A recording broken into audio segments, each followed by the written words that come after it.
Eu sei que muita gente diz que mãe aguenta tudo, que o amor de mãe não tem limite, não tem fundo, não tem fim, e talvez seja verdade.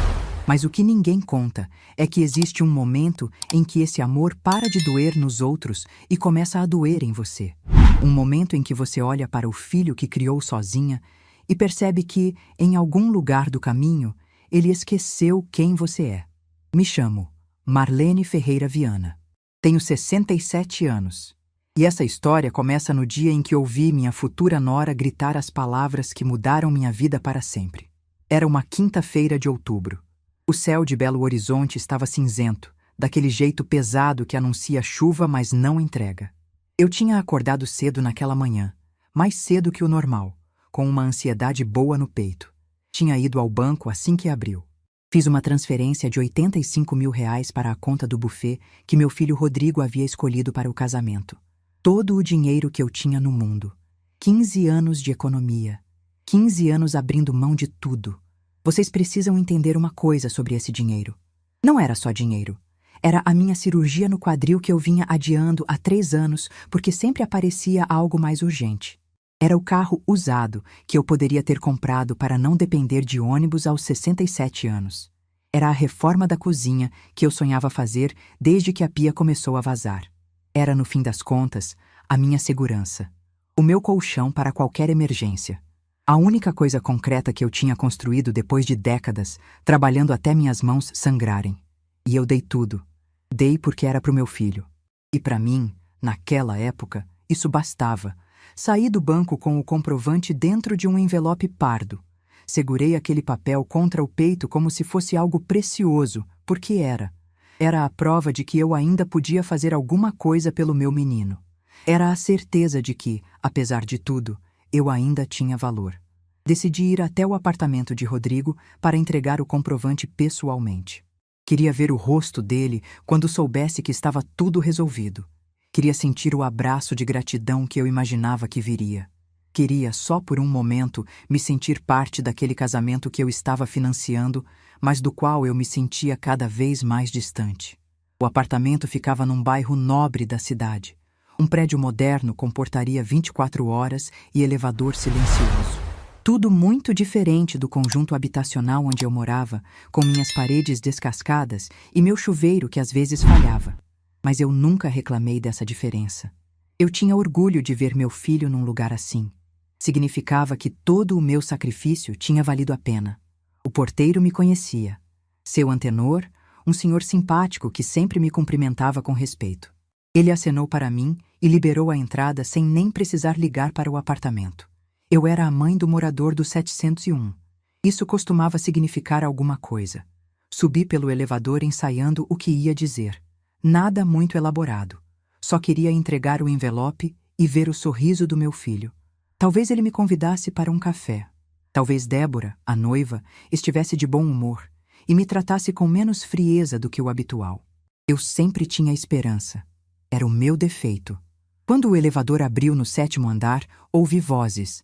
Vinham do fundo do corredor, do apartamento 701. A porta estava entreaberta, coisa rara. Débora era obcecada com segurança e privacidade. Me aproximei devagar, não com intenção de bisbilhotar. Só queria ver se era um bom momento para aparecer. Se eles estavam brigando, eu voltaria outro dia. Eu sempre fazia isso. Sempre me adaptava. Sempre recuava. Mas naquele dia, eu ouvi.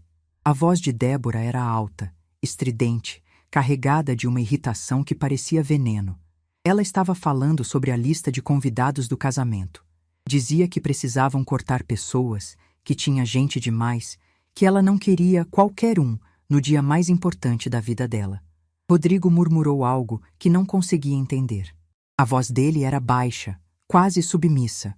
Aquilo me incomodou, mas eu disse a mim mesma que era só impressão. Então, Débora continuou. E cada palavra que ela disse ficou gravada na minha memória como ferro em brasa. E outra coisa, Rodrigo. Já que estamos revisando a lista, vamos resolver isso de uma vez. Sua mãe não vai. Meu coração deu um solavanco. Apertei o envelope contra o peito. Débora, ela é minha mãe. Rodrigo tentou dizer. Eu sei que é sua mãe, ela cortou. E é exatamente por isso que eu estou tendo essa conversa com você e não com ela. Olha, eu entendo que você tem obrigação moral ou sei lá o quê, mas você precisa entender o meu lado. Vão estar lá os meus clientes, os diretores da agência, gente importante. E a sua mãe? Rodrigo, ela não sabe se portar nesses ambientes. Ela não vai fazer nada de errado, Débora. Não vai fazer nada de errado? Débora riu, mas não era um riso de alegria. Era escárnio. Rodrigo, sua mãe usa roupa de brechó, fala errado, não sabe segurar uma taça de champanhe. Vai ficar sentada num canto sem ter com quem conversar, e todo mundo vai ficar olhando e pensando, coitada da velha. Você quer isso? Você quer que as pessoas sintam pena da sua mãe no nosso casamento? Silêncio. Eu esperei. Esperei meu filho dizer alguma coisa. Qualquer coisa. Esperei ele lembrar que aquela velha tinha trabalhado a vida inteira para ele ter estudo, roupa limpa, comida na mesa. Esperei ele mencionar que aquela velha tinha acabado de depositar R$ 85.000 para pagar o buffet dos sonhos da noiva dele. Mas Rodrigo não disse nada disso. Ele só ficou em silêncio. E Débora continuou, agora com a voz mais firme, mais decidida. Então está combinado. Essa velha não vai pisar no meu casamento. Pronto. Assunto encerrado. Essa velha. Essa velha. As palavras ecoaram no corredor vazio.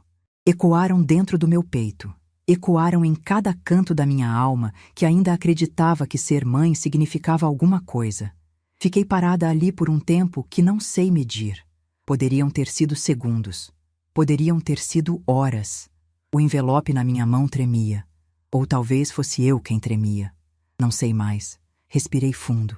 Uma vez, 2 vezes, 3 vezes, até conseguir engolir o nó que se formava na garganta. E então, fiz algo que me surpreendeu. Algo que eu não sabia que era capaz de fazer. Empurrei a porta e entrei. Débora estava de pé no meio da sala, de costas para mim. Rodrigo estava sentado no sofá, com os cotovelos apoiados nos joelhos e a cabeça baixa. Quando a porta rangeu, os dois se viraram ao mesmo tempo. O rosto de Débora perdeu toda a cor. Ficou branco como papel. Os olhos dela se arregalaram, a boca se abriu, mas nenhum som saiu. Por um instante, ela pareceu uma estátua de cera, congelada no próprio veneno. Rodrigo levantou de um pulo. Os olhos dele estavam cheios de pânico, aquele tipo de pânico que só aparece quando alguém é pego fazendo algo muito errado. Mãe! Ele gaguejou. Mãe, quanto tempo você... O que você ouviu? Não é isso que você está pensando. Deixa eu explicar. Mas eu não deixei. Levantei a mão, num gesto calmo, pedindo silêncio. E para minha surpresa, ele obedeceu. Os dois obedeceram. Ficaram ali, paralisados, enquanto eu caminhava lentamente até a mesa de centro. Cada passo que eu dava era firme. Cada respiração era controlada. Por fora, eu parecia uma senhora serena, fazendo uma visita casual. Por dentro, eu estava me despedaçando. Mas eles não precisavam saber disso. Eles não mereciam ver minhas lágrimas. Parei diante da mesa. Olhei para o envelope na minha mão. R$ 85.000. 15 anos de trabalho. 3 anos adiando uma cirurgia. Tudo por um filho que tinha ficado calado enquanto a noiva me chamava de essa velha. Coloquei o envelope sobre a mesa. Devagar, sem pressa, sem drama. O buffet está pago, eu disse. Minha voz saiu mais firme do que eu esperava. Está tudo no meu nome. O depósito, o contrato, tudo. Vocês não precisam se preocupar com isso. Débora abriu a boca para dizer algo, mas eu não dei tempo. Eu vim aqui para entregar esse comprovante pessoalmente. Queria ver o rosto do meu filho feliz. Queria me sentir parte desse momento. Fiz uma pausa. Olhei para Rodrigo, que tinha os olhos fixos no chão. Mas parece que eu estava enganada sobre muita coisa. Dona Marlene, a senhora entendeu errado.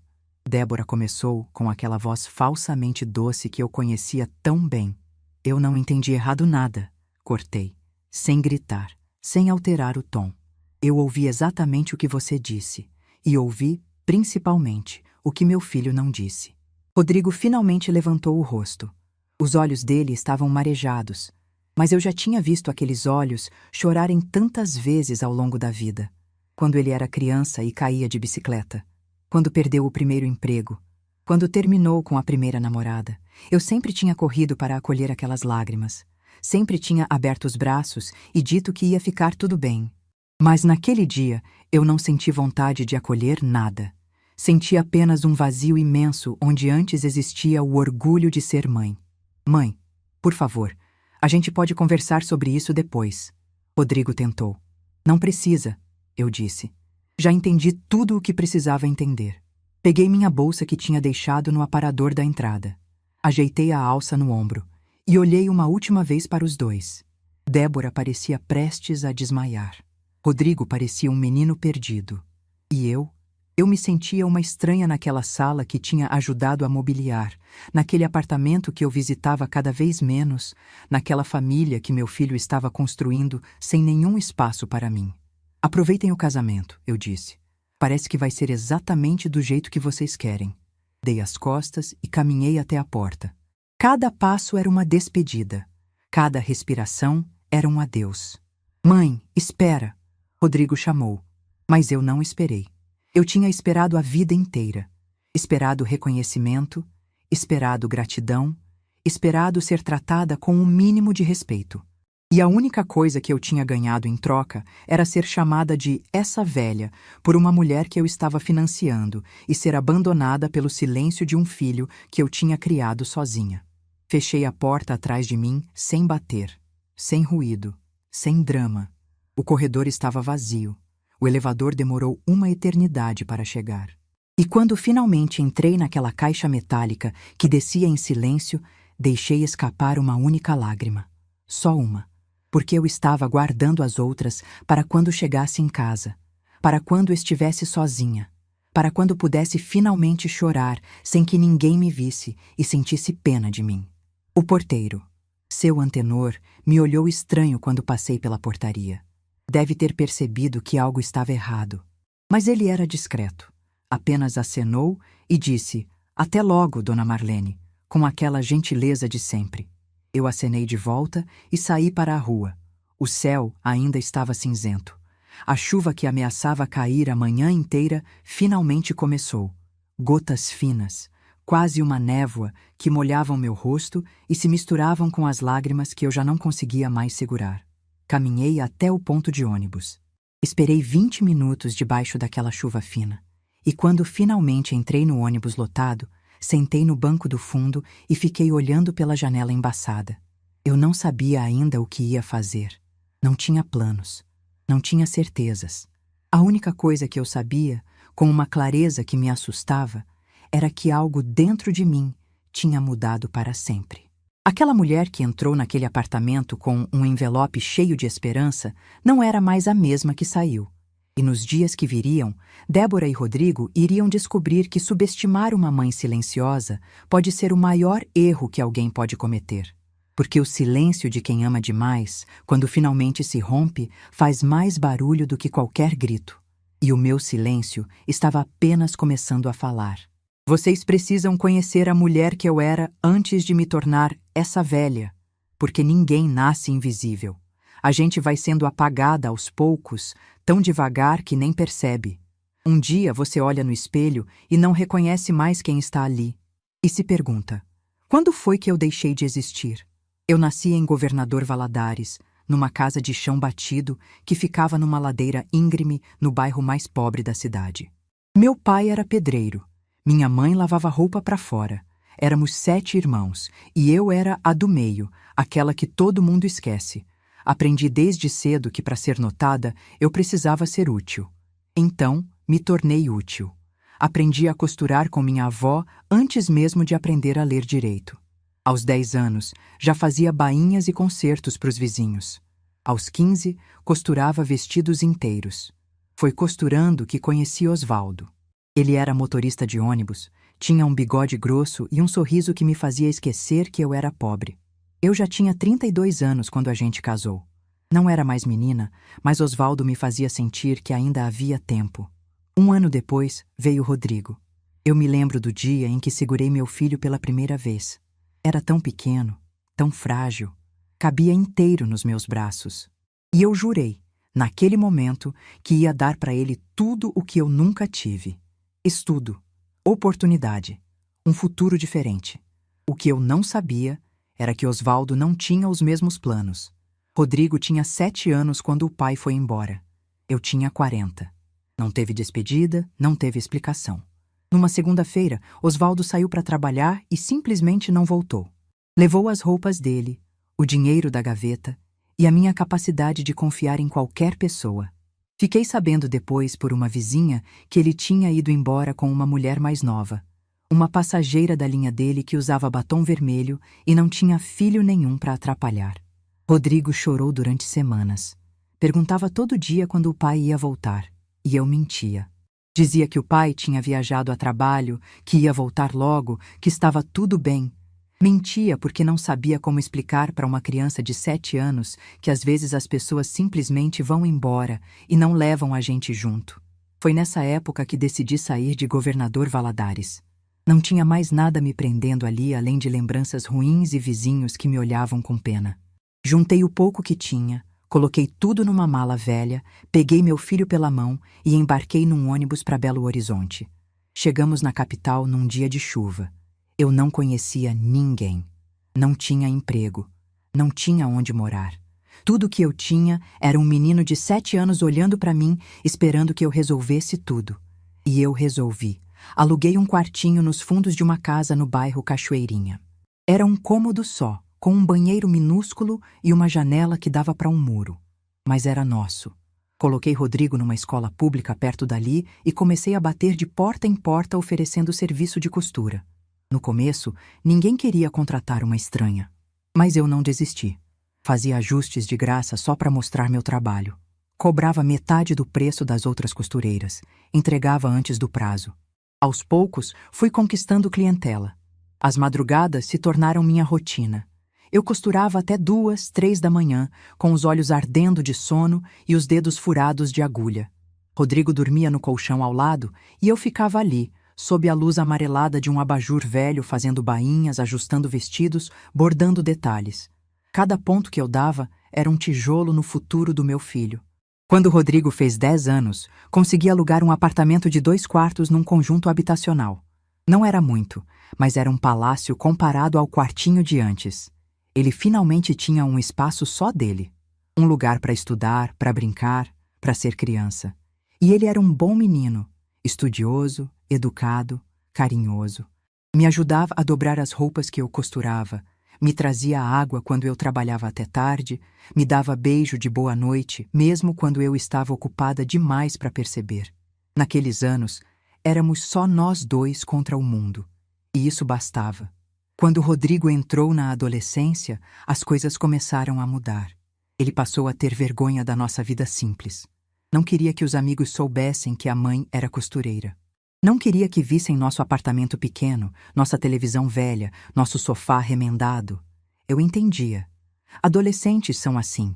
Querem se encaixar, querem ser aceitos. Então fiz o que sempre fazia. Me adaptei. Parei de ir buscá-lo na escola para não constrangê-lo. Parei de comparecer às reuniões de pais para ele não ter que me apresentar. Fui me tornando invisível aos poucos, achando que era amor. Quando ele passou no vestibular para administração, chorei de alegria. Meu filho ia ter diploma. Ia ser alguém. Tudo tinha valido a pena. Os anos de faculdade foram os mais difíceis. As mensalidades eram altas, os livros eram caros e Rodrigo precisava de roupa adequada para estagiar. Trabalhei mais do que nunca, aceitava qualquer serviço, a qualquer hora, por qualquer preço. Meus dedos ficaram permanentemente marcados pelas agulhas. Minha coluna começou a reclamar das horas curvadas sobre a máquina de costura. Foi nessa época que comecei a ter problemas no quadril. Uma dor que começou leve e foi ficando cada vez mais forte. O médico disse que eu precisava de cirurgia, mas a cirurgia custava dinheiro que eu não tinha. E Rodrigo estava no último ano da faculdade. Não era hora de pensar em mim. Adiei. Adiei 1 ano, 2 anos, 3 anos. A dor virou parte da minha rotina. Eu mancava um pouco ao andar, mas ninguém percebia. Ou talvez percebessem e não ligassem. Já não sei mais. Rodrigo se formou com honras. Eu estava lá na formatura, sentada numa cadeira lá no fundo, chorando de orgulho enquanto ele recebia o diploma. Quando nossos olhos se cruzaram, ele sorriu para mim. E naquele momento, Eu senti que tudo tinha valido a pena. Todas as noites em claro, todos os dedos furados, toda a dor no quadril que eu ignorava. Tudo. Ele conseguiu emprego rapidamente. Uma empresa grande de logística. Bom salário, benefícios, plano de carreira. Finalmente, meu filho estava no caminho que eu tinha sonhado para ele. E foi aí que ele conheceu Débora. Eu me lembro da primeira vez que a vi. Rodrigo a trouxe para almoçar no meu apartamento num domingo. Ela entrou, olhando tudo com aquele ar de quem avalia, de quem julga, de quem se sente superior. Passou o dedo na estante e verificou se tinha poeira. Olhou para o meu sofá remendado com uma expressão que eu não consegui decifrar.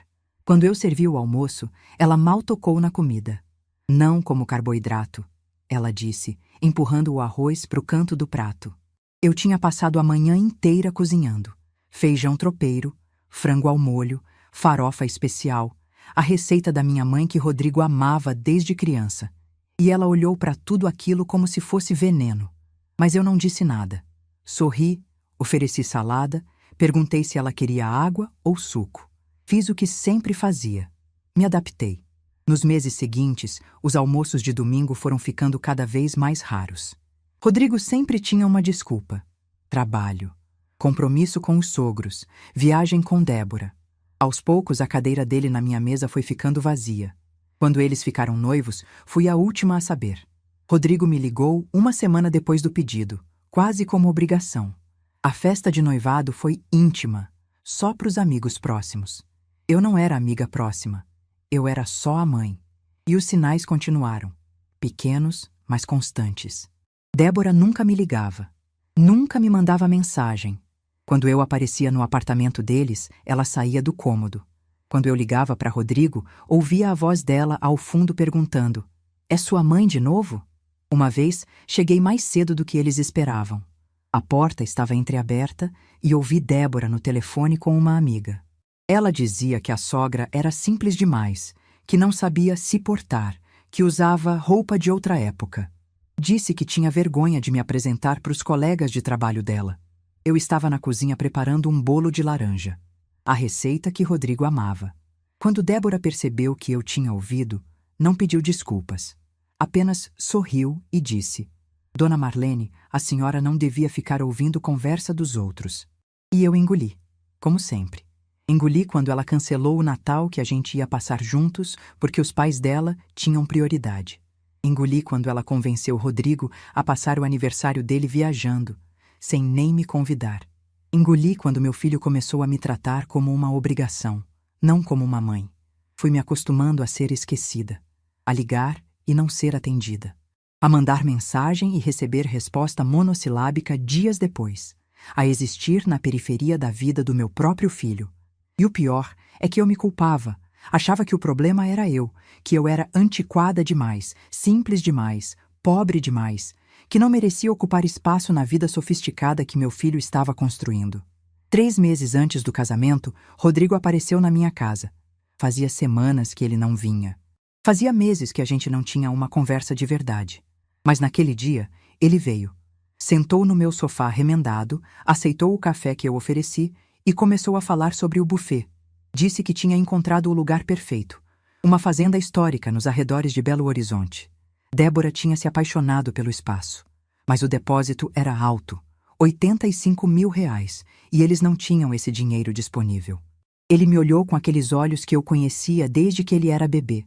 Os mesmos olhos que me pediam colo quando tinha pesadelo. Os mesmos olhos que me pediam ajuda com o dever de casa. Os mesmos olhos que agora me pediam R$ 85 mil para realizar o sonho de uma mulher que me tratava como lixo. E eu dei. Dei porque era meu filho. Dei porque passei a vida inteira dizendo sim para ele. Dei porque achei que, se eu ajudasse, talvez ele finalmente me visse. Talvez Débora finalmente me respeitasse. Talvez eu finalmente tivesse um lugar naquela família. Fui ao banco no dia seguinte. Saquei tudo. 15 anos de economia. O dinheiro da minha cirurgia. Minha única segurança. E vocês já sabem o que aconteceu depois. Uma semana depois de fazer aquele depósito, eu estava parada num corredor, ouvindo minha futura nora me chamar de "essa velha", enquanto meu filho ficava em silêncio. E sabem o que é mais triste? Não foi a Débora que me destruiu naquele dia. Foram os 30 anos anteriores. 30 anos me diminuindo, me adaptando, me apagando. 30 anos ensinando todo mundo que eu não precisava ser respeitada. A Débora só disse em voz alta o que eu tinha permitido que o mundo pensasse de mim em silêncio. Mas naquela quinta-feira de outubro, parada no corredor daquele apartamento, eu finalmente entendi uma coisa que deveria ter entendido décadas antes. Eu não estava invisível porque era velha, pobre ou simples. Eu estava invisível porque tinha aceitado ser invisível, e isso finalmente ia mudar. Voltei para casa naquela quinta-feira com a chuva molhando meu rosto. Entrei no meu apartamento, tranquei a porta e fiquei parada no escuro. Olhei ao redor. O sofá remendado, a televisão antiga, a máquina de costura no canto, minha companheira de 3 décadas. Tudo ali contava uma história.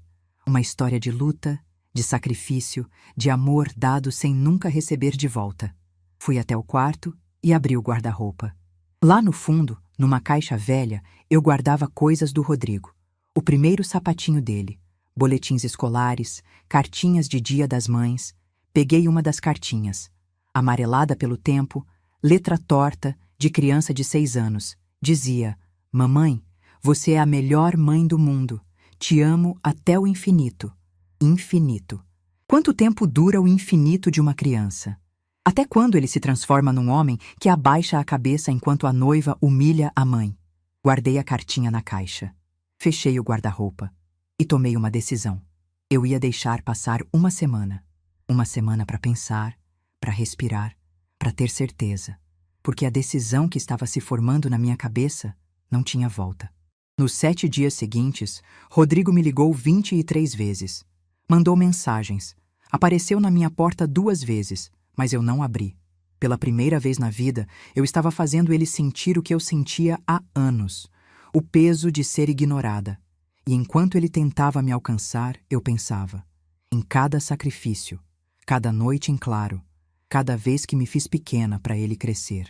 E pensava também no envelope que tinha deixado na mesa deles. 85 mil reais. Meu nome no contrato. O buffet estava no meu nome. E se estava no meu nome, eu tinha o poder de decidir o que fazer com ele. No 7º dia, quando eu tinha certeza do que ia fazer, peguei o telefone e liguei para o buffet. A atendente do buffet tinha uma voz jovem, daquelas vozes treinadas para soar simpáticas e profissionais ao mesmo tempo. Ela disse o nome do estabelecimento, perguntou como poderia ajudar e ficou aguardando. Eu respirei fundo antes de responder. Minhas mãos tremiam um pouco, mas minha voz saiu firme. "Boa tarde. Meu nome é Marlene Ferreira Viana. Eu sou a responsável pelo depósito de um evento marcado para o dia 15 de março. Um casamento." Ouvi o barulho de teclas do outro lado da linha. A atendente estava procurando no sistema. "Sim, dona Marlene, encontrei aqui. Casamento Rodrigo e Débora, correto? O depósito de 85 mil reais está confirmado no seu nome." "Correto?" eu disse. "É sobre isso que eu preciso falar. Eu gostaria de cancelar a reserva." Houve uma pausa longa o suficiente para eu perceber que ela não esperava ouvir aquilo. "Cancelar, senhora?" "Isso mesmo. Cancelar a reserva e solicitar o reembolso integral para a minha conta. A mesma conta de onde saiu o depósito." A atendente pigarreou. Devia estar pensando no que dizer, em como lidar com aquela situação. "Dona Marlene, a senhora tem certeza? É um valor bastante alto e o evento está marcado para daqui a pouco mais de 2 meses. Talvez a senhora queira conversar com os noivos antes de..." "Eu tenho certeza", cortei, mas sem grosseria. "O contrato está no meu nome. O depósito foi feito por mim. E eu estou exercendo meu direito de cancelar." Mais silêncio. Depois, a voz da atendente voltou, agora mais formal. "Entendo, senhora. Vou precisar transferir a ligação para o nosso gerente. O senhor Fábio cuida dos cancelamentos de eventos desse porte. A senhora pode aguardar um momento?" "Posso." Uma musiquinha suave começou a tocar. Era uma daquelas músicas de espera, genéricas, que parecem existir só para preencher o silêncio. Mas para mim, naquele momento, cada segundo de espera era um segundo de certeza se consolidando. Eu não estava fazendo aquilo por raiva. Não era vingança. Era algo que eu tinha demorado 67 anos para aprender. Que o meu dinheiro, o meu tempo e o meu amor tinham valor. e que eu não era obrigada a dá-los para quem não me respeitava. A musiquinha parou. Uma voz masculina entrou na linha. Dona Marlene, aqui é Fábio, gerente de eventos. A Camila me passou a situação. A senhora deseja cancelar a reserva do casamento marcado para março, é isso? É isso. Posso perguntar o motivo? Não que a senhora precise se justificar, mas é protocolo nosso registrar. Eu pensei por um instante. O que eu ia dizer? Que minha futura nora me chamou de essa velha? Que meu filho ficou calado? Que eu passei a vida inteira me sacrificando por pessoas que me tratavam como invisível? Motivos pessoais, eu disse simplesmente. Prefiro não entrar em detalhes. Compreendo. Bom, de acordo com nosso contrato, cancelamentos feitos com mais de 60 dias de antecedência têm direito ao reembolso integral. Como ainda estamos dentro desse prazo, vou processar a solicitação. O valor deve retornar para sua conta em até 5 dias úteis. Agradeço. Só preciso confirmar alguns dados com a senhora para finalizar o processo. Passei os próximos minutos confirmando CPF, dados bancários, endereço. Tudo muito burocrático, muito frio, muito profissional. Como se eu estivesse cancelando uma assinatura de revista, não destruindo o casamento dos sonhos da mulher que tinha me humilhado. Quando finalmente desliguei, fiquei olhando para o telefone na minha mão. Estava feito. Não tinha mais volta. Nos dias seguintes, mantive minha rotina como se nada tivesse acontecido. Acordava cedo, tomava meu café, assistia ao Jornal da Manhã. Às vezes costurava alguma peça pequena. Mais por hábito do que por necessidade. Lia um livro. Cozinhava minha comida. Dormia cedo. Rodrigo continuou ligando. Continuou mandando mensagens. Continuou aparecendo na minha porta, mas eu não atendia, não respondia, não abria. Cada vez que via o nome dele no visor do celular, eu sentia um aperto no peito. Uma parte de mim ainda queria atender, queria ouvir a voz do meu menino, queria resolver tudo e voltar ao normal. Mas então eu lembrava do silêncio dele naquele apartamento, da forma como ele abaixou a cabeça enquanto a noiva me chamava de essa velha. E a vontade passava. Uma semana depois do meu telefonema para o buffet, numa tarde de domingo, meu telefone tocou. Era um número desconhecido. Eu quase não atendi, mas algo me fez aceitar a chamada. Alô? Dona Marlene? Eu reconheci a voz imediatamente. Era Débora, mas não era a Débora que eu conhecia. Não era a voz arrogante, superior, cheia de desdém. Era uma voz trêmula, desesperada, à beira do colapso. Sou eu. Respondi mantendo o tom neutro. Dona Marlene, aconteceu uma coisa. O buffet. Eles ligaram. Disseram que a reserva foi cancelada. Que não tem mais disponibilidade para nossa data. Que o casamento... Que a gente não pode mais usar o espaço. Ela falava rápido, atropelando as palavras, como quem está em pânico e não sabe como processar o que está acontecendo. O Rodrigo está desesperado. A gente já avisou todo mundo, já mandou os convites. Falta menos de 2 meses. Como é que a gente vai fazer um casamento sem lugar? Ela fez uma pausa, esperando que eu dissesse alguma coisa. Que eu oferecesse ajuda. Que eu resolvesse o problema como eu sempre fazia. Mas eu fiquei em silêncio. Dona Marlene, a senhora sabe o que aconteceu? Tem algum contato lá que possa ajudar? A senhora foi quem fez o depósito, talvez eles ouçam a senhora. Por favor, por favor. Débora estava me pedindo por favor. A mesma Débora que disse que eu não sabia me portar. Que usava roupa de brechó, que ia envergonhá-la na frente dos clientes importantes. Agora estava me implorando ajuda. Eu deixei o silêncio se estender por mais alguns segundos.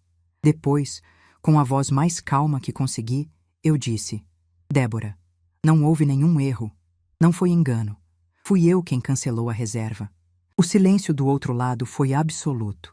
Tão profundo que eu podia ouvir a respiração dela, cada vez mais pesada, cada vez mais acelerada. Como assim a senhora cancelou? Ela finalmente perguntou, a voz agora num tom completamente diferente. A senhora não pode fazer isso. Era para o casamento do seu filho. O contrato estava no meu nome. O dinheiro era meu. E eu decidi que não quero mais financiar esse evento. Mas por quê? Respirei fundo. Tinha chegado o momento. Você sabe por quê, Débora. Você sabe exatamente por quê. Ouvi um som que parecia um engasgo. Ela estava começando a entender. Eu estava no corredor naquele dia, continuei. Eu ouvi tudo, cada palavra. Ouvi você dizer que eu uso roupa de brechó, que falo errado, que não sei segurar uma taça de champanhe. Ouvi você gritar pro meu filho que essa velha não ia pisar no seu casamento. A respiração dela estava ofegante agora, quase um soluço. E sabe o que mais eu ouvi, Débora? O silêncio. O silêncio do meu filho. O homem que eu criei sozinha, que eu alimentei com o trabalho das minhas próprias mãos, que eu vesti, eduquei e amei com tudo que eu tinha. Ele ficou calado. Não disse uma palavra para me defender. Dona Marlene, aquilo foi... Eu estava nervosa. Foram coisas que você pensava. Eu cortei, mas sem alterar o tom.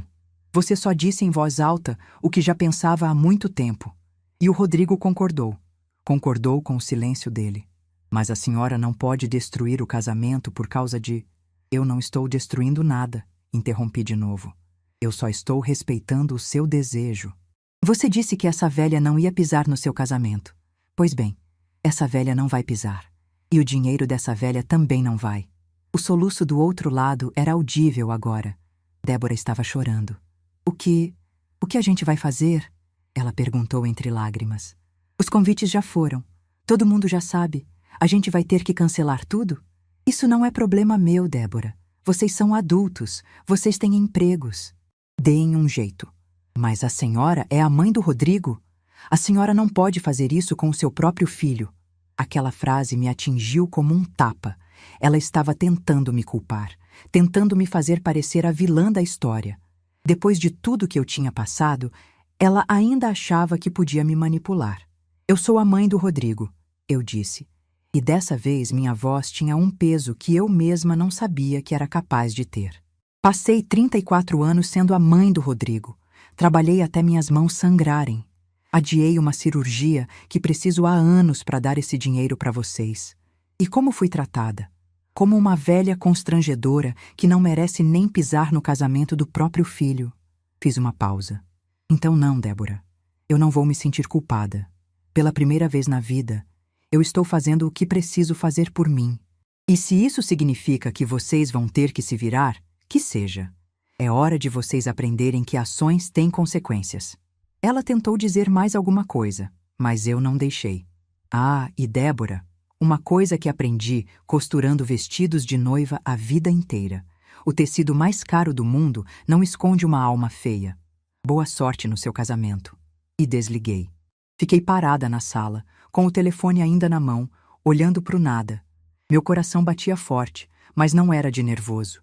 Era de alívio, de libertação, de uma paz que eu não sentia há décadas. Menos de uma hora depois, Rodrigo apareceu na minha porta. Dessa vez, ele não tocou a campainha.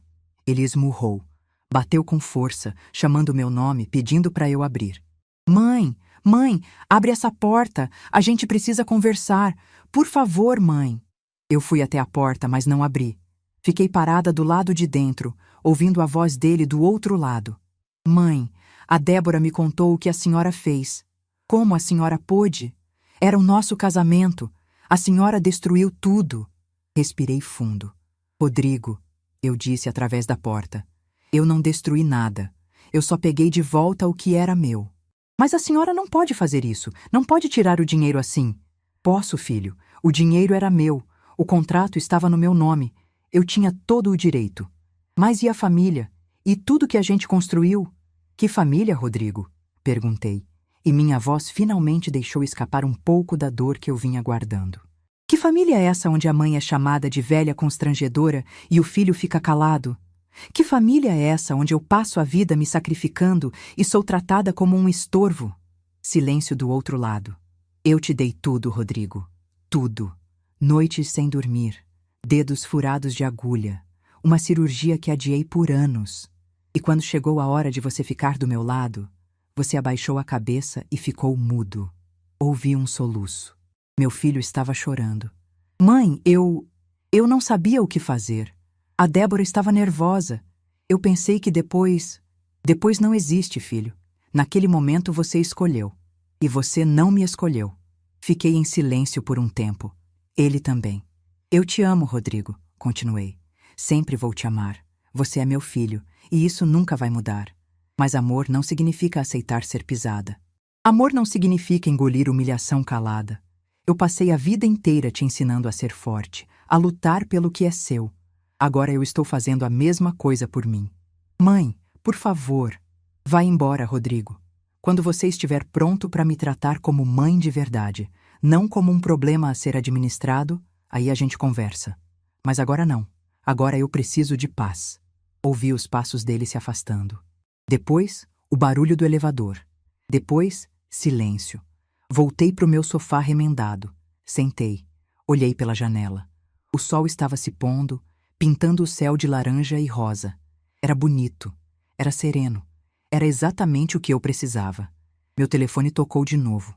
Era Débora, tentando ligar outra vez. Eu não atendi. Tocou de novo. E de novo. E mais uma vez. Eu coloquei o celular no silencioso e deixei sobre a mesa. Naquela noite, pela primeira vez em muitos anos, eu dormi em paz. Uma paz que não vinha de ter resolvido os problemas. Uma paz que vinha de saber que eu finalmente tinha me colocado em primeiro lugar. As pernas de Débora devem ter tremido quando ela descobriu a verdade. A voz dela certamente tremeu quando falou comigo. E as certezas dela, aquelas certezas arrogantes de quem achava que podia me tratar como quisesse sem consequências, essas desmoronaram completamente. Mas sabe o que não tremeu? A minha voz, as minhas mãos, a minha decisão. Eu tinha passado 67 anos aprendendo a ser forte pelos outros. Agora, finalmente, eu estava sendo forte por mim. E isso era só o começo. Os dias que se seguiram foram os mais estranhos da minha vida. Eu esperava sentir culpa. Esperava acordar no meio da noite com o coração apertado, arrependida do que tinha feito. Esperava que a voz da minha consciência me acusasse de ter destruído o sonho do meu próprio filho. Mas nada disso aconteceu. O que eu sentia era algo que não conseguia nomear no começo. Uma leveza. Uma sensação de estar respirando fundo pela primeira vez depois de décadas prendendo o ar. Era como se eu tivesse carregado um peso nas costas por tantos anos que já tinha esquecido como era andar sem ele. Na primeira semana depois do confronto, meu telefone não parou de tocar. Rodrigo, Débora, números desconhecidos que eu imaginava serem parentes ou amigos do casal querendo se meter onde não eram chamados. Eu não atendi nenhum. Coloquei o celular no silencioso e deixei num canto da cozinha, conferindo apenas uma vez por dia para ver se havia alguma emergência real. As mensagens de texto eram incessantes.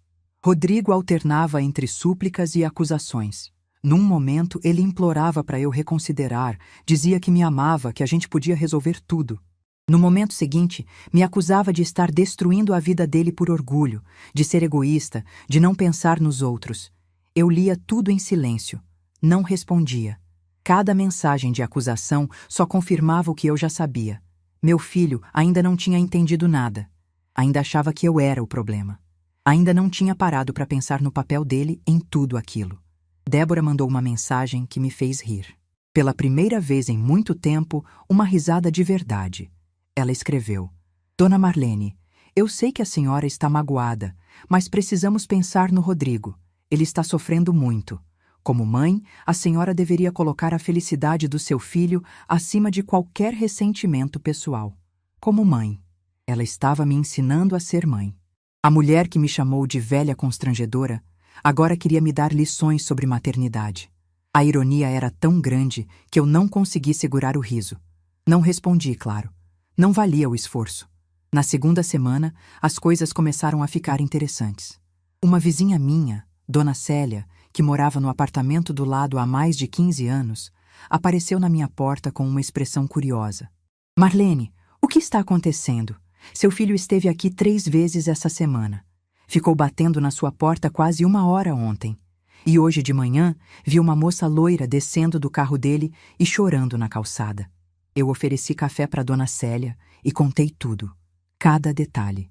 Desde o depósito até a frase no corredor. Desde o cancelamento até o telefonema de Débora. Ela ouviu em silêncio, com os olhos cada vez mais arregalados. Quando terminei, ela ficou um momento sem dizer nada. Depois, balançou a cabeça e disse: Marlene, você fez certo. Eu sei que não é fácil ouvir isso sobre o próprio filho, mas você fez a coisa certa. Ninguém merece ser tratada assim, ainda mais pela família. Aquelas palavras me fizeram mais bem do que eu esperava. Eu não estava louca. Não estava sendo dramática. Alguém de fora, que não tinha nenhum interesse na situação, estava validando o que eu sentia. Dona Célia tomou o café, conversamos sobre outras coisas, e quando ela foi embora, eu me senti menos sozinha. Na terceira semana, Rodrigo mudou de estratégia. Parou de bater na minha porta. Parou de mandar mensagens acusatórias. Em vez disso, mandou uma carta. Uma carta escrita à mão, coisa que ele não fazia desde a época da escola. Eu abri o envelope com cuidado. A letra dele estava menos torta do que eu lembrava, mais adulta, mas ainda reconhecível. A carta dizia: Mãe, eu sei que errei. Sei que fiquei calado quando deveria ter falado. Sei que deixei a Débora dizer coisas horríveis sobre você sem fazer nada. E sei que não tenho desculpa para isso. Mas eu preciso que a senhora entenda. Eu estava com medo. Medo de contrariar a Débora, medo de criar um problema no nosso relacionamento, medo de ter que escolher entre a mulher que eu amo e a mãe que me criou. E no meio desse medo todo, eu travei. Fiz a pior escolha possível. Não fiz nada. A senhora tem todo o direito de estar com raiva. Tem todo o direito de não querer me ver. Mas eu te peço, por favor, não desista de mim. Eu sou seu filho, e eu te amo, mesmo que tenha sido covarde demais para demonstrar isso quando importava. O casamento foi adiado, a Débora está furiosa, mas a gente encontrou outro lugar, bem mais simples. Vai acontecer daqui a 4 meses. E eu quero muito que a senhora esteja lá. Não por obrigação, não por aparência. Mas porque você é minha mãe. E um casamento sem você não vai ser completo.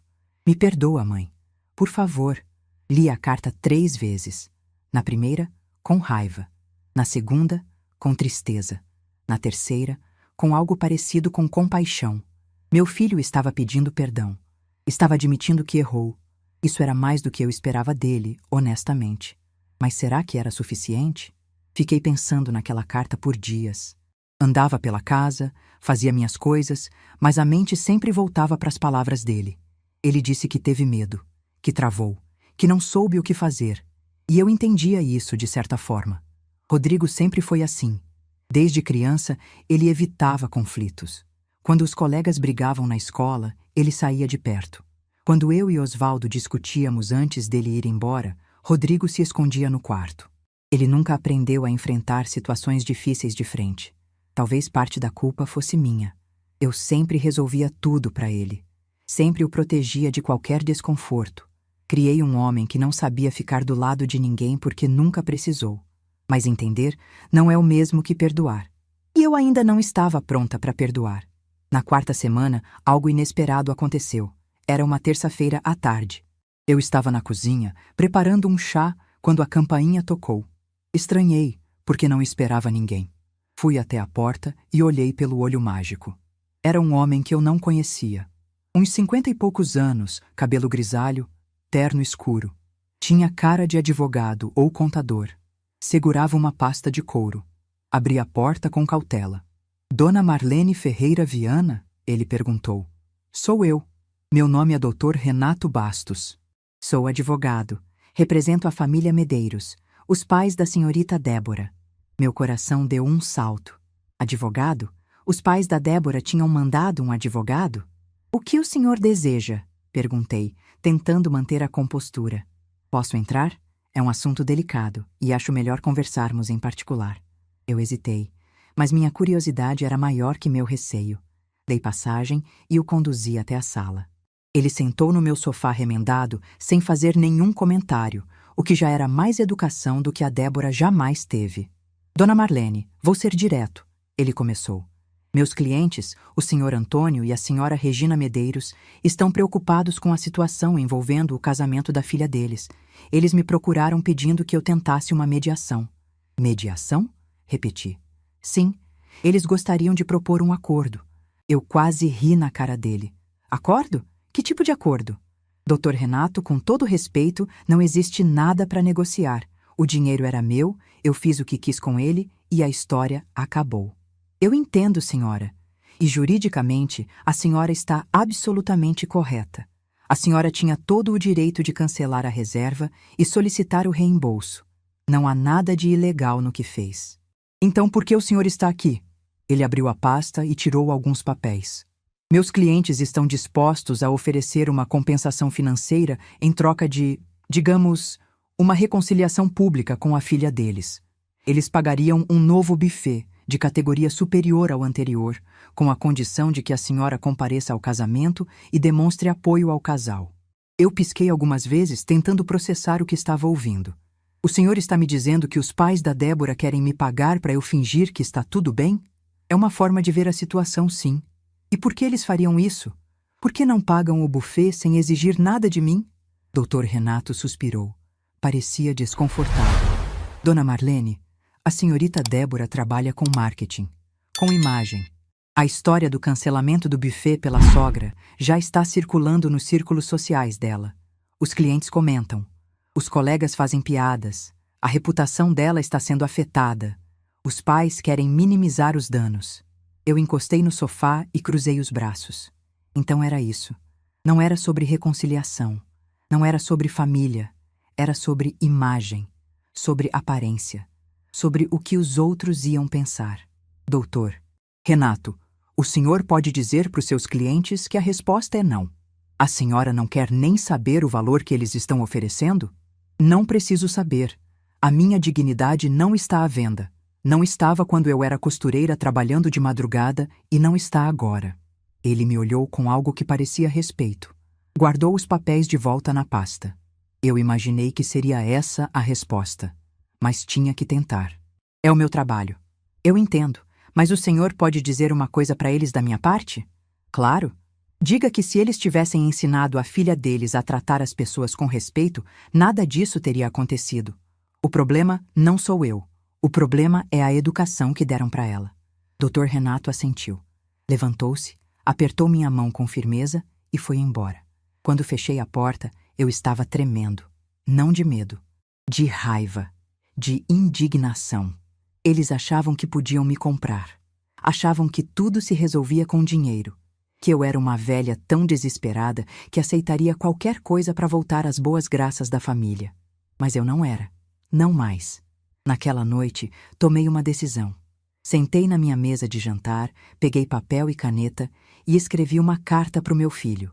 Rodrigo, recebi sua carta. Li várias vezes. E agradeço por ter tido a coragem de admitir que errou. Mas eu preciso que você entenda uma coisa. Perdão não é automático. Não é algo que se dá porque alguém pede. É algo que se constrói, com tempo, com atitudes, com provas de que a pessoa realmente mudou. Você diz que me ama. Eu acredito. Mas amor sem respeito não é amor. É costume. É conveniência. É o hábito de ter alguém sempre disponível, sempre pronta para ajudar, sempre engolindo as mágoas em silêncio. Eu passei 34 anos sendo essa pessoa para você. E olha onde isso me trouxe. Parada num corredor, ouvindo ser chamada de velha constrangedora, enquanto meu filho ficava mudo. Se você quer que as coisas mudem entre nós, não basta pedir desculpas. Você precisa mostrar com atitudes que sou importante para você. Não quando é conveniente. Não quando precisa de alguma coisa. Sempre. Quanto ao casamento, eu não vou. Não porque não te ame, mas porque não vou fingir que está tudo bem quando não está. Não vou sorrir para fotos ao lado de uma mulher que me desprezou. Não vou bancar a sogra feliz para salvar as aparências. Quando você estiver pronto para ter uma relação de verdade comigo, uma relação baseada em respeito mútuo, a porta está aberta. Mas vai ter que ser nos meus termos, não nos dela. Com amor, mas também com firmeza, sua mãe. Dobrei a carta, coloquei num envelope e deixei sobre a mesa. Amanhã eu mandaria pelo correio. Podia parecer antiquado, mas eu queria que ele tivesse algo físico para segurar. Algo que não desaparecesse com um clique. Naquela noite, antes de dormir, olhei pela janela do meu quarto. A cidade estava quieta, as luzes piscavam ao longe, e eu me senti, pela primeira vez em muito tempo, dona da minha própria história. Eles podiam me chamar de velha, podiam me achar constrangedora, podiam tentar me comprar ou me convencer, mas ninguém mais ia me fazer sentir que eu não tinha valor. Porque eu tinha. Sempre tive. Só tinha demorado 67 anos para acreditar nisso. Deitei na minha cama e fechei os olhos. Pensei em tudo o que tinha acontecido nas últimas semanas: o depósito, o corredor, o cancelamento, as ligações desesperadas, a carta do Rodrigo, o advogado dos Medeiros. Era muita coisa mesmo. Mas eu tinha sobrevivido. Mais do que isso, eu tinha me fortalecido.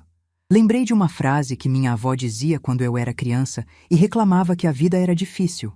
Ela olhava para mim com aqueles olhos cansados de quem já tinha visto de tudo e dizia: Marlene, a gente não escolhe as pedras que aparecem no caminho, mas a gente escolhe se tropeça nelas ou se usa para construir uma escada. Durante 67 anos, eu tinha tropeçado, tinha caído, tinha me machucado. Mas agora, finalmente, eu estava construindo minha escada. E ninguém ia me derrubar de novo. Um ano inteiro se passou desde aquela quinta-feira de outubro que dividiu minha vida em antes e depois. E que ano foi esse? Nos primeiros meses, confesso que não foi fácil. Havia dias em que eu acordava com o peito pesado, pensando se tinha feito a coisa certa. Dias em que eu pegava o telefone para ligar para o Rodrigo e desistia antes de completar a ligação. Dias em que a solidão parecia grande demais para uma mulher de 67 anos que tinha passado a vida inteira cercada de gente. Mas aos poucos, a solidão foi se transformando em outra coisa, em paz, em liberdade, em algo que eu não sentia há décadas, a sensação de estar vivendo a minha vida, não a vida que os outros esperavam de mim. A primeira coisa que fiz com o dinheiro que voltou do buffet foi marcar a cirurgia do quadril. 3 anos adiando, 3 anos mancando, 3 anos sentindo dor a cada passo. Chega, era hora de cuidar de mim. A cirurgia foi em janeiro. Dona Célia me acompanhou no hospital, ficou comigo durante a internação, me ajudou na recuperação. Eu não tinha pedido nada. Ela simplesmente apareceu e disse que vizinha é para essas coisas. Naquele momento, entendi que família não é só quem tem o mesmo sangue. Família é quem escolhe estar do seu lado. A recuperação durou 2 meses. 2 meses de fisioterapia, de exercícios, de paciência. Mas valeu cada dia. Quando finalmente voltei a andar sem dor, sem mancar, sem precisar me apoiar nas paredes, eu chorei. Chorei de alívio, de gratidão, de raiva por ter esperado tanto tempo. Na primavera, comecei a sair mais. Me inscrevi num grupo de caminhada para a terceira idade no parque perto de casa. Conheci mulheres da minha idade, com histórias parecidas. Mães que tinham dado tudo pelos filhos e sido esquecidas. Avós lembradas só quando precisavam de babá. Mulheres que, como eu, estavam aprendendo a se colocar em primeiro lugar. Uma delas, Dona Francisca, virou minha amiga próxima. Tinha 72 anos e uma energia que eu invejava. Quando perguntei o segredo dela, riu e disse: Marlene, eu parei de implorar amor. Quando você para de implorar, as pessoas certas aparecem. O casamento de Rodrigo e Débora aconteceu em fevereiro. Eu não fui. Soube por Dona Célia que foi uma cerimônia simples, bem diferente do evento grandioso que eles tinham planejado. Rodrigo me mandou uma foto pelo celular. Ele de terno, Débora de vestido branco, sorrindo diante de um altar com flores. Junto, uma mensagem: Senti sua falta, mãe, mas entendo. Olhei para aquela foto por um longo tempo. Meu filho estava bonito, parecia feliz, e pela primeira vez consegui olhar para ele sem sentir aquele aperto no peito. Respondi apenas: Fico feliz que esteja bem. Quando quiser me ver, sabe onde me encontrar. Ele apareceu 2 semanas depois, sozinho, como eu tinha pedido. Sentamos na minha sala, tomamos café e conversamos como não conversávamos há anos. Ele me contou sobre o trabalho, sobre os planos de comprar um apartamento maior. Não falamos sobre Débora, não falamos sobre o buffet. Alguns assuntos são como feridas que precisam de tempo para cicatrizar. Nos meses seguintes, Rodrigo apareceu mais vezes. Sempre sozinho, sempre respeitoso. Era estranho no começo, mas fui me acostumando com essa nova dinâmica. Um filho que me visitava porque queria, não porque precisava de algo. O inverno chegou e passou. A primavera voltou. E então veio aquela tarde de domingo que eu nunca vou esquecer. Eu estava na cozinha preparando um bolo de laranja. A mesma receita da minha mãe. A mesma que Rodrigo amava desde criança. A mesma que Débora tinha desprezado naquele primeiro almoço. Estava fazendo para mim mesma, porque agora eu cozinhava o que eu gostava, não o que os outros queriam. A campainha tocou. Estranhei, porque não esperava ninguém. Rodrigo sempre avisava antes de vir. Dona Célia estava viajando para visitar a filha. Dona Francisca tinha me ligado de manhã dizendo que estava gripada. Fui até a porta e olhei pelo olho mágico, e meu coração parou. Era Débora. Mas não era a Débora que eu conhecia. Não era a mulher arrogante, bem vestida, de salto alto e bolsa de grife. A mulher do outro lado da porta estava pálida, com olheiras profundas, cabelo preso de qualquer jeito, e tinha uma barriga enorme. Devia estar com uns 7, 8 meses de gravidez. Fiquei parada ali por um momento que pareceu eterno. 1000 pensamentos passaram pela minha cabeça. O que ela estava fazendo ali? Onde estava Rodrigo? O que tinha acontecido? Respirei fundo e abri a porta. Débora me olhou com olhos cheios d'água, olhos que eu nunca tinha visto nela, olhos de quem estava completamente perdida. Dona Marlene, ela disse, e a voz saiu embargada, quase um sussurro. Eu sei que a senhora não quer me ver. Sei que não tenho direito de estar aqui, mas eu não tinha para onde ir. Eu não disse nada. Apenas fiquei ali, parada, esperando. Ela respirou fundo, tentando se controlar. O Rodrigo foi embora. Faz 2 semanas. Disse que conheceu outra pessoa, que não me ama mais, que o casamento foi um erro. Pegou as coisas dele e sumiu. Não atende minhas ligações, não responde minhas mensagens. As lágrimas começaram a escorrer pelo rosto dela. Eu perdi meu emprego mês passado. A agência cortou funcionários e eu fui uma das primeiras. Estou com as contas atrasadas, o aluguel vencido e não tenho dinheiro para nada. Meus pais disseram que eu preciso resolver minha vida sozinha, que não podem me sustentar para sempre. Ela fez uma pausa, engolindo o choro. E eu estou grávida, Dona Marlene, grávida de 8 meses do seu neto, e não tenho para onde ir. Eu olhei para ela, olhei para a barriga. Olhei para o rosto desesperado daquela mulher que, 1 ano antes, tinha me chamado de velha constrangedora e dito que eu não pisaria no casamento dela. E sabe o que eu senti? Nada. Não senti raiva, não senti satisfação, não senti aquele prazer mesquinho de ver quem nos maltratou cair em desgraça. Eu apenas senti um vazio, uma distância, como se eu estivesse olhando para uma estranha. Débora continuou falando, as palavras saindo em jatos desesperados. Eu sei que errei com a senhora. Sei que fui horrível. Sei que disse coisas imperdoáveis. Mas eu estou implorando, Dona Marlene. Não por mim, pelo bebê, pelo seu neto. A senhora não pode deixar seu neto nascer na rua. Ela estava tentando me manipular, usando a criança como moeda de troca. A mesma tática que tinha usado antes, quando mandou Rodrigo pedir os 85 mil reais. A mesma tática de sempre, encontrar o ponto fraco e apertar. Mas eu não era mais a mesma Marlene. Respirei fundo, olhei nos olhos dela e disse com a voz mais calma e firme da minha vida: Débora, eu sinto muito pela situação que você está vivendo. De verdade, ninguém merece passar por isso, ainda mais grávida. Ela arregalou os olhos, talvez esperando que eu fosse abrir a porta e acolhê-la. Mas eu continuei. Só que eu não posso te ajudar. Não porque eu seja cruel, não porque eu queira te ver sofrer, mas porque eu passei a vida inteira resgatando pessoas que nunca me respeitaram. E isso acabou. As lágrimas dela aumentaram. Mas, Dona Marlene, eu mudei. Eu aprendi. Você não mudou, Débora. Eu interrompi gentilmente. Você está desesperada. São coisas diferentes. Quando você estava bem, quando tinha emprego e marido, e a vida que queria, você me tratou como lixo. Agora que perdeu tudo, lembrou que eu existo. Ela abriu a boca para dizer algo, mas eu não deixei. Você tem suas amigas importantes. Aquelas que estavam no seu noivado, no seu casamento, nas festas que você fazia questão de me excluir. Tenho certeza de que elas vão te ajudar. O rosto dela se contorceu.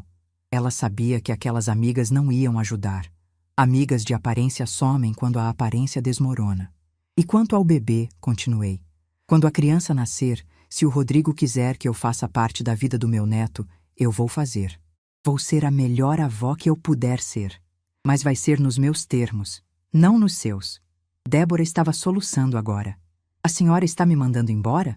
Eu estou te dizendo que você precisa resolver sua vida, Débora. Como adulta. como você sempre se gabou de ser. Eu não sou sua rede de segurança. Eu não sou a velha que você pode descartar e depois resgatar quando conveniente. Dei um passo para trás. Eu desejo sinceramente que você encontre seu caminho, que essa criança nasça saudável, que você consiga reconstruir sua vida. Mas essa reconstrução não vai acontecer na minha casa, às minhas custas, depois de tudo que você fez. E então, devagar, com todo o peso daquele momento, eu fechei a porta. Fiquei parada do lado de dentro por muito tempo. Ouvi os soluços dela do outro lado. Ouvi passos hesitantes. Ouvi o silêncio quando ela finalmente foi embora. Parte de mim queria abrir a porta de novo. Parte de mim pensava no bebê, naquela criança que não tinha culpa de nada, que era meu sangue, minha família. Parte de mim se perguntava se eu estava sendo cruel demais. Mas então eu lembrei de tudo, das humilhações, do desprezo, da frase que tinha mudado minha vida. E entendi que algumas portas precisam permanecer fechadas. Não por vingança, por sobrevivência. Naquela noite, não consegui dormir. Fiquei olhando para o teto, pensando em tudo que tinha acontecido, no ano que tinha passado, nas escolhas que tinha feito, na mulher que eu tinha me tornado. E percebi algo importante. Eu não estava feliz por Débora estar sofrendo. Não sentia prazer na desgraça dela. O que eu sentia era paz. A paz de saber que eu tinha feito o que precisava fazer por mim. A paz de saber que eu não era mais a mulher que se anulava pelos outros. A paz de saber que, aos 68 anos, eu finalmente tinha aprendido a me respeitar. 3 semanas depois, o bebê nasceu. Uma menina. Soube por Rodrigo, que me ligou do hospital. Ele parecia arrasado, confuso, perdido. Disse que tinha errado, que tinha sido covarde de novo, que não sabia como consertar as coisas. Eu disse para ele que a gente conversaria depois, que agora o importante era a criança, que ele precisava decidir que tipo de pai queria ser. 1 mês depois, conheci minha neta. Rodrigo a trouxe no meu apartamento, sozinho. Débora estava morando com uma tia no interior. O casamento tinha acabado oficialmente. A menina se chamava Luísa. Era pequena, delicada, com os olhos escuros do pai. Quando a segurei no colo, senti algo que não sentia há muito tempo. Um amor puro, sem mágoas, sem complicações. O amor de avó. Olhei para o meu filho, que estava sentado no meu sofá remendado, com cara de quem carregava o mundo nas costas. Você vai errar muito ainda, eu disse. Todo pai erra, eu errei com você também. Mas o importante é estar presente. Não desaparecer quando fica difícil. Ele assentiu, os olhos marejados. E quanto a mim e você, continuei, a gente vai reconstruindo aos poucos, sem pressa, sem forçar, tijolo por tijolo. Hoje, 6 meses depois do nascimento de Luísa, minha vida é completamente diferente do que era 2 anos atrás. Eu caminho no parque toda manhã. Tenho amigas que me valorizam. Faço meus bolos de laranja para quem eu quiser. Meu quadril não dói mais. E toda semana, meu filho aparece com minha neta para passar a tarde comigo. Débora nunca mais apareceu na minha porta. Soube que está recomeçando a vida no interior, trabalhando numa loja, morando com a tia. Não sinto raiva dela. Não sinto mais nada. Ela é só alguém que passou pela minha história e me ensinou uma lição que eu precisava aprender. Às vezes, quando estou sozinha à noite, olhando as luzes da cidade pela janela, eu penso naquela quinta-feira de outubro que mudou tudo. Penso na mulher que entrou naquele apartamento com um envelope cheio de esperança. E penso na mulher que saiu de lá com o coração partido, mas com algo novo nascendo dentro dela. Dignidade. A dignidade de quem finalmente entendeu que amor próprio não é egoísmo. Que dizer não não é crueldade. Que se afastar de quem nos machuca não é abandono, é sobrevivência. Eu passei 67 anos da minha vida cuidando dos outros. Agora, finalmente, estou cuidando de mim. E sabe qual é a maior ironia? Só quando eu parei de me anular pelos outros é que eles começaram a me respeitar de verdade. Minha avó tinha razão. A gente não escolhe as pedras no caminho, mas a gente escolhe o que fazer com elas. Eu escolhi construir minha escada. E do alto dela, a vista é linda. Se essa história tocou seu coração, deixe seu like, se inscreva no canal e comente aqui embaixo. No meu lugar, o que você faria? Sua mensagem pode iluminar o dia de alguém.